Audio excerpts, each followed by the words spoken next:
और परमेश्वर जो है हम सभी को जो है परमेश्वर के पुत्र हमारे उद्धारकर्ता यीशु मसीह के द्वारा हमें अनंत काल का जीवन मिल सकता है। एक जवान जो था वो प्रभु यीशु मसीह के पास में आया और वह कहने लगा कि उत्तम गुरु, मैं अनंत काल का जीवन पाना चाहता हूँ, उसके लिए मैं क्या करूँ। प्रभु यीशु मसीह ने उसे 10 आज्ञा के विषय में कहा और वो यीशु मसीह से इस बात को वो कहने लगा कि प्रभु, मैं इन बातों को जो है मैं लड़कपन से इन बातों को मैं मानते आ रहा हूँ और मैं उसका जो है मैं अनुसरण भी करता हूँ। और उसमें हम इस बात को देखते हैं कि वो जो 10 आज्ञा के विषय में जो बता रहा था, परमेश्वर के द्वारा जो मूसा को जो आज्ञा दी गई थी उसी के विषय में और उसी का वो वर्णन वहाँ पर कर रहा था। लड़कपन से मतलब बचपन से मैं इन चीज़ों को इन बातों को मैं करता चला आ रहा हूँ।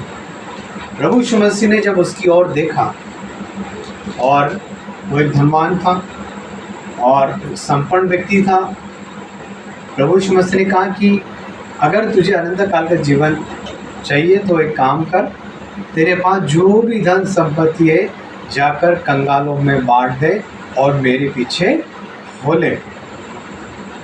और उस समय जो बहुत वो जवान जो था वो उदास हो गया और वो उसके मन में एक बात ये आई कि मेरे जो पुरखों ने इतनी सारी संपत्ति, इतना पैसा, धन दौलत जो कमा के रखा है, क्या मैं उन लोगों को दे दूं जो गरीब हैं? अगर मैं उनको दे दूंगा तो मैं स्वयं गरीब हो जाऊंगा। मुझे नहीं चाहिए ऐसा अनंत काल का जीवन। और वो क्या हो गया, वहाँ से उदास होकर वो चला गया। वहाँ पर प्रभु यीशु मसीह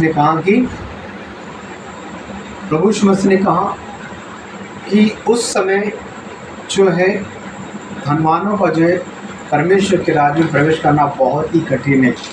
जो उस पर विश्वास करेगा, जो पूर्ण रीति से उसका अनुसरण करेगा, जो अपने जीवन को यीशु मसीह के हाथ में सौंप देगा, उसी को अनंत काल का जीवन मिलेगा।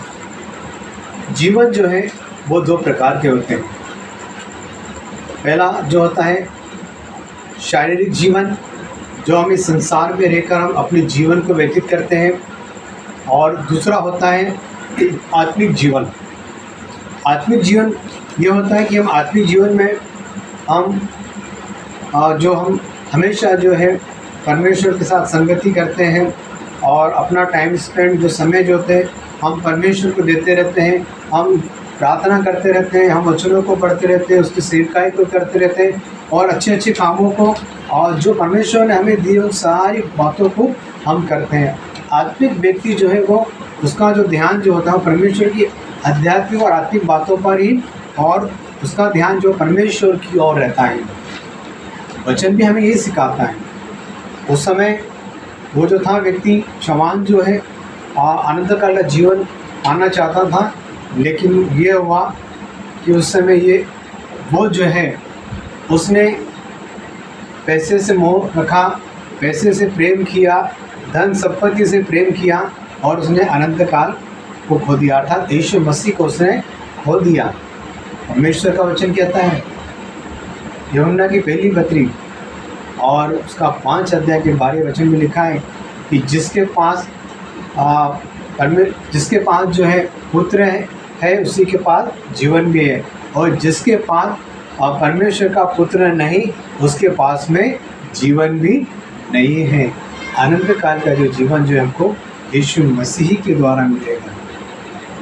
क्योंकि 2 जीवन होते हैं, तो हमें शारीरिक जो व्यक्ति होता है शरीर के अनुसार अपने जीवन को जीता है, और आत्मिक व्यक्ति जो है उसके भय में और उसके राज की खोज के लिए हमेशा वो तैयार रहता है, उसी में वो लगा रहता है। परमेश्वर आप सभी को बताए कि आशीष प्रदान करें।